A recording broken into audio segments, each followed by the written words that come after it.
They say the Exodus was the moment everything began, a nation born in the desert, freed from Egypt by the hand of God, led by Moses through parted seas, wandering 40 years under a burning sun. It's the first chapter of the Jewish story, sacred, unquestioned, retold for 3,000 years. But there's a problem. The desert is silent. No camps, no bones, no evidence of millions living, eating, dying, or moving through Sinai between 1300 and 1100 BCE, the period long believed to hold the Exodus. Archaeologists have combed the region, and what they've found is absence. Even the city of Jericho, once thought to have fallen to Joshua's trumpets, shows no destruction layer around 1200 BC.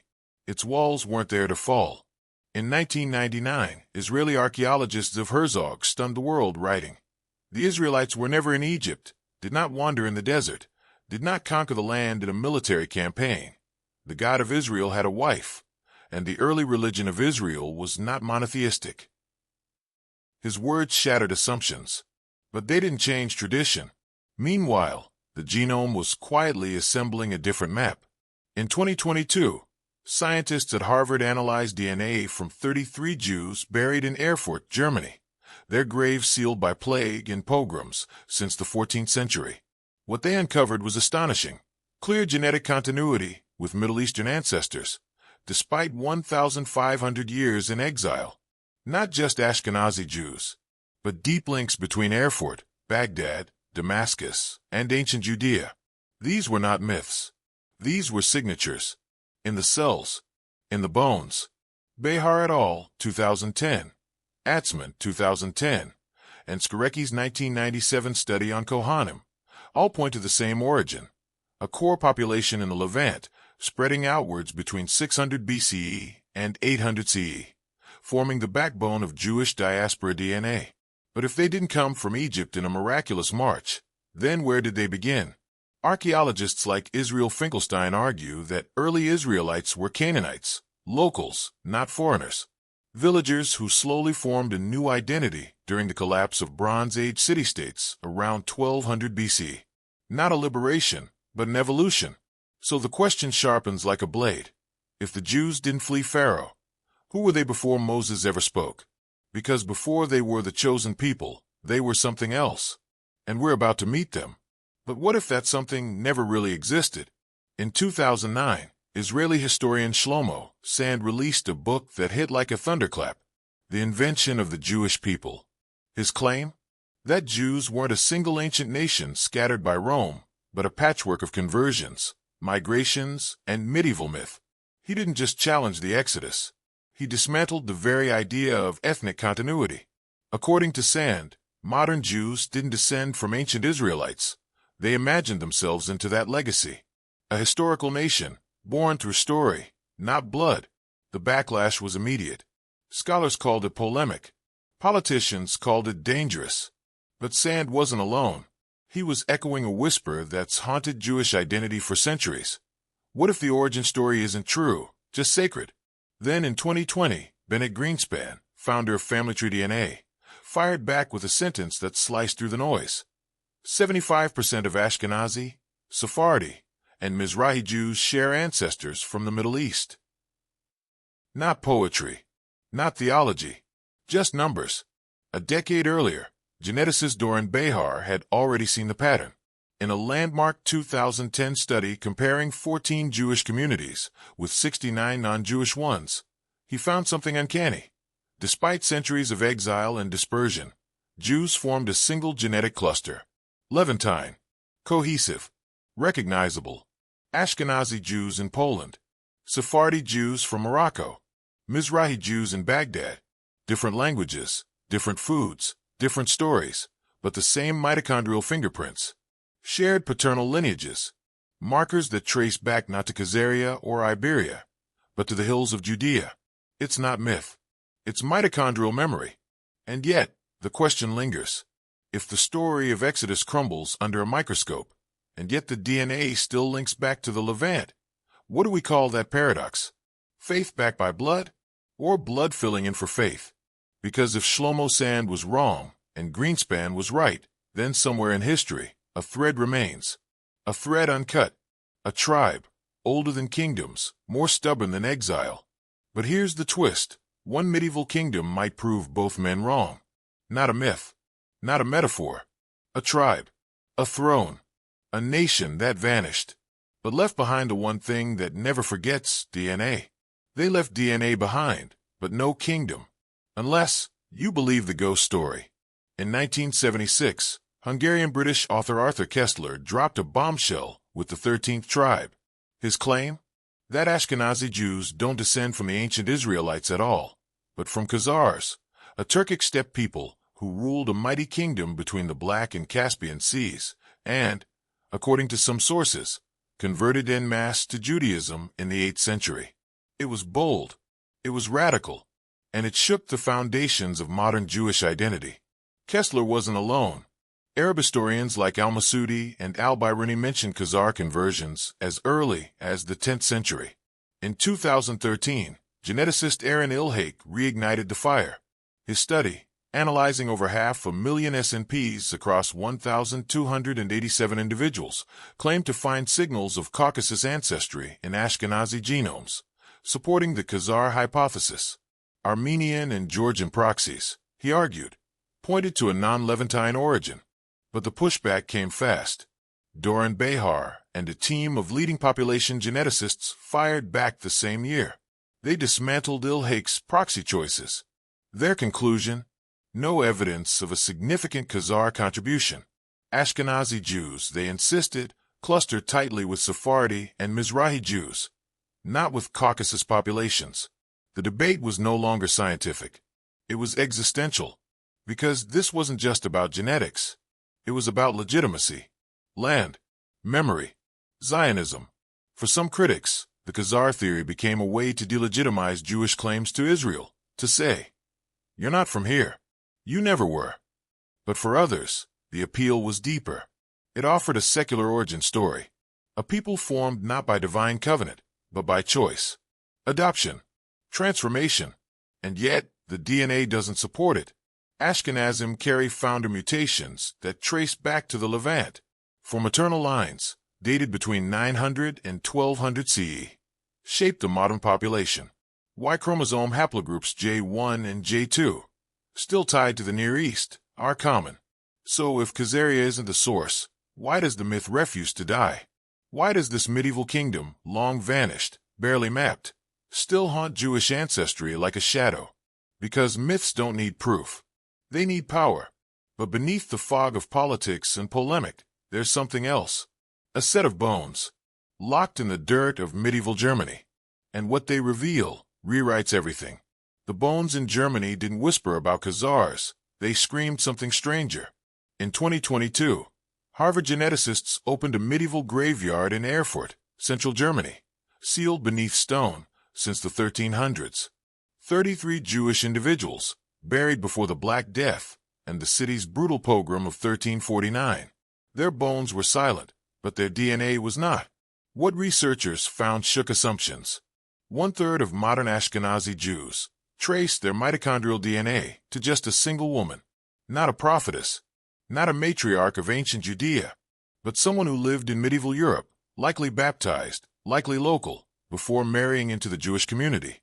They found 4 founding maternal haplogroups, mostly European: K1A1B1A, H7, N1B, and J1, all lineages that spread across Central Europe before the 10th century. One of them, K1A1B1A, alone accounts for over 20% of Ashkenazi maternal ancestry. And it gets more intimate. These weren't distant ancestors in mythic deserts. These were real women, mothers, daughters, wives, who joined Jewish families between 900 and 1200 CE. Women who lit Shabbat candles in unfamiliar languages. Women who brought new blood into an old tribe. But here's the twist. Their Y-DNA, the paternal line, tells a different story. While the mothers came from local European stock, the fathers carried deep Middle Eastern roots. Haplogroups J1 and J2, E1B1B, markers that echo back to the Levant, to 1st century Judea, to the destruction of the Second Temple in 70 CE. This is where the story fractures, because the maternal lines, converted, adopted, integrated, tell a tale of fusion of boundaries crossed. But the paternal lines stayed guarded, persistent, unchanged. It wasn't just religion passed through blood. It was trauma, war, expulsion. The bottleneck wasn't just genetic, it was historical. From 5,000 to 500 in less than a century. Forced ghettoization, massacres during the Crusades. The Black Plague blamed on Jews. Families shattered and rebuilt, again and again, by a handful of survivors. And somehow, through all of it, the fathers held on. But how far back does that Y chromosome go? What's buried inside the male line that survived exile, war, and loss? Because if the maternal line was adopted, then the paternal line was inherited. And its origin leads to something far older than Europe. The fathers held on, not just to faith, but to something deeper. In their blood, the Levant never left. Y chromosome testing, the kind passed from father to son, unchanged for millennia, revealed a stunning pattern. Across Ashkenazi Jews in Europe, Sephardi Jews of Iberia and North Africa, Mizrahi Jews of Iraq, Iran, Yemen, one lineage kept resurfacing. J1, J2, E1b1b, ancient haplogroups tied to Semitic populations of the Near East, the Levant, the cradle of Israelite memory. It's not just a geographic match. It's time travel in molecular form. Study after study, from Hammer et al., 2000, Behar, 2010, Skorecki, 1997, traced Jewish paternal lines back not to Rome or Khazar or even Babylon, but to the hills and valleys of Judea, the northern Fertile Crescent, stretching as far as Anatolia and Mesopotamia. Kurds, Armenians, Lebanese Christians, and Samaritans share fragments of this ancestral Y-DNA, all part of a genetic family formed before borders, before prophets. But it doesn't end there. In southern Africa, 3,000 miles from Jerusalem, another puzzle surfaced. The Lemba, a Bantu-speaking tribe from Zimbabwe and South Africa, long mocked for claiming Jewish ancestry. They keep kosher, circumcise their sons, avoid pork. They even have a priestly clan called the Buba. It sounded like folklore, until 1997, when scientists tested their Y chromosomes and found something extraordinary. The Cohen modal haplotype, a rare signature found in Jewish priests, Kohanim, believed to descend from the biblical Aaron. That same marker embedded in the Buba males of the Limba. How? Did a handful of Jewish traders sail south in the first millennium? Did they marry local women and leave only whispers behind? Or does this reveal something bigger? That Jewish identity, even in exile, left genetic echoes across oceans? But here's where it gets even stranger. While these paternal lineages stretch from Jerusalem to Johannesburg, they don't appear everywhere. Because some Jews, entire communities, show no genetic trace of the Levant at all. Not in the Y-DNA, not in the mtDNA. Their bloodlines tell a different story. One rooted not in ancient Israel, but deep in the Horn of Africa. Deep in the Horn of Africa, the DNA tells a different story. The Beta Israel of Ethiopia say they are the children of Solomon, descendants of a lost union between the king of ancient Israel and the queen of Sheba. Their story stretches back nearly 3,000 years to a kingdom of gold, incense, and covenant. But when the tests came back, the results didn't match the myth. There were no Middle Eastern haplogroups, no J1 or J2, no Cohen modal haplotype. Instead, their DNA clustered with the Amhara, the Tigrayans, indigenous Ethiopian populations, not Levantine tribes. The contradiction was brutal. Their customs are unmistakably Jewish, the Sabbath, the dietary laws, the Torah scrolls written in Guizi. They kept it all alive in the mountains, far from synagogues, far from rabbis. For centuries, they believed they were alone, the last remnant of a forgotten tribe. But the genome whispered another truth, one rooted in local soil. Likely a conversion, maybe centuries ago, maybe earlier. No migrations from Jerusalem, just faith evolving in isolation. So what happens to people when science denies their story? In 1984, famine swept across Ethiopia. Thousands of Beta Israel fled north, crossing deserts to reach Sudan. They carried only what they could hold, and one thing they refused to leave behind, identity. In the dead of night, Israeli planes lifted them out, First in Operation Moses, then in Operation Solomon, rescuing over 14,000 people in less than 36 hours. Israel accepted them, not because of DNA, but despite it, because sometimes belief outruns blood. But the trauma didn't end there. In Israel, they were questioned, examined. Some denied burial in Jewish cemeteries. Others asked to reconvert. Even after lifetimes of devotion, they were home and still outsiders. A person without the right chromosomes, but with the right prayers. So now, a harder question rises. If DNA can't prove your identity, can it ever erase it? Because just east of Ethiopia, across the Arabian Sea, another story waits. A shipwreck, a legend, and a lineage so tangled, it defies even the genome. Off India's western coast, just south of Mumbai, a community still lights Shabbat candles under mango trees. They call themselves Bene Israel, sons of Israel. For generations, they told the same story, a shipwreck.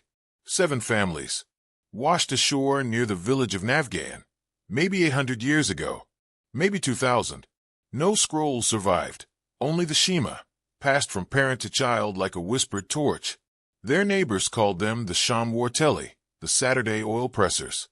They kept the Sabbath, avoided pork, circumcised their sons. But no one knew where they came from, and for a long time, neither did they. Then came the tests. In 2012, a landmark study published in PLOS One revealed the split. Their mitochondrial DNA, inherited from mothers, was Indian, local. Haplogroups like M and R, found nowhere in ancient Israel. But their Y DNA, the paternal line, carried Middle Eastern signatures. J2R1A, found in Jews from Baghdad, Yemen, and the Levant. Roughly half Indian, half Israelite. The timeline matched maritime trade routes. Between the 9th and 12th century CE, Jewish merchants from the Middle East regularly crossed the Arabian Sea, landing in the Konkan ports.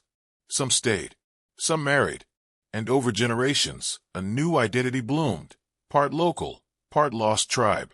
Genetically, they formed a distinct cluster, isolated, endogamous, yet still linked to the Jewish world. A menorah beside a coconut grove, a kippah under monsoon skies. Even today, in synagogues like Shar HaRahamim in Mumbai, echoes of both worlds coexist. Hebrew songs sung in Marathi accents, Indian spices cooked for Passover Seder. But they too phased out. When many migrated to Israel in the 1950s, they were treated as outsiders. Some were asked to prove their Jewishness. Others faced suspicion. The irony, their oral history was once mocked as fantasy. Now DNA has confirmed it. They were not fully from India. They were not fully from Israel. They were both. But farther south, the mystery deepens. Because one African tribe didn't just share rituals with Jews. They shared something far rarer. A priestly code, locked in the Y chromosome. If the Bene Israel proved that blood and ritual could merge across oceans, the Limba proved something even stranger. That the priesthood could survive exile without ever knowing the word Jew. In the hills of Zimbabwe and South Africa, the Limba people had never seen a Torah scroll, never been to synagogue, never spoken Hebrew, and yet they had rules, sacred ones. No pork, ritual slaughter, circumcision on the 8th day. Men in one clan, the Buba, could marry only within the tribe. They claimed descent from 7 men who crossed the sea, from a place they called Senna. The world laughed. Until 1996, when British historian Tudor Parfitt began testing their DNA. The results were explosive. A staggering 60% of Lemba males in the Buba clan carried a Y chromosome pattern known as the Cohen modal haplotype, the same genetic signature found in Jewish priestly families from Europe to the Middle East, the lineage believed to descend from Aaron, the brother of Moses. This wasn't imitation. This was inheritance. Scientific teams from South Africa, Britain, and Israel confirmed it. The Lemba didn't just claim a connection. Their blood had recorded it. And in 2010, the World Jewish Congress broke centuries of silence.